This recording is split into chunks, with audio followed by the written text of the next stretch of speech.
Demek yine kızlar, yine xaladenik'in düzenini açtım. Bak, gül quruları, sonra gül quruları var. Yani bunlar köhneden kalanlardı ve biraz da vardı.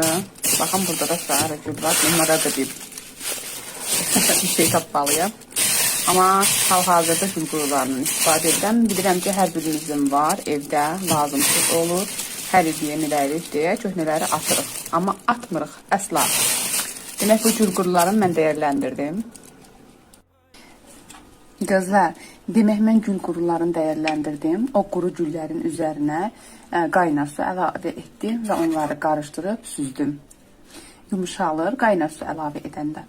Ondan sonra şirə düzəldirəm. Yəni mən hər ölçü ilə etmirəm, göz qərarı edirəm. Şirə düzəldirəm, demək. Baxın. 1 stəkan su tökdüm, besox tökdüm və gül qurularını, ıslatdığım gül qurularını bunun içərisinə, şirənin içərisinə əlavə etdim. Bizə mühtəşəm, baxın. Gül mürəbbəsi. Bizdə çox sevirlər gül mürəbbəsin.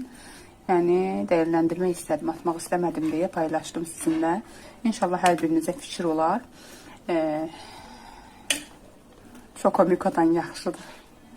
Alınma bir şeylərdən yaxşıdır valla. Ən gözəlidir, amma hələ bişməyibdir, biraz da bişməlidir. Demək qızlar, bu hələ bişməyibdir. İnşallah biraz geçsin, qaynasın. Bamxodu qoymuşam. Demək, bamxoddadır. Bişsin. Bam yavaş bişsin. Çox möhtəşəm olacaqdır inşallah. Yəni dəyərləndirin. Gül qurularınızı atmayın.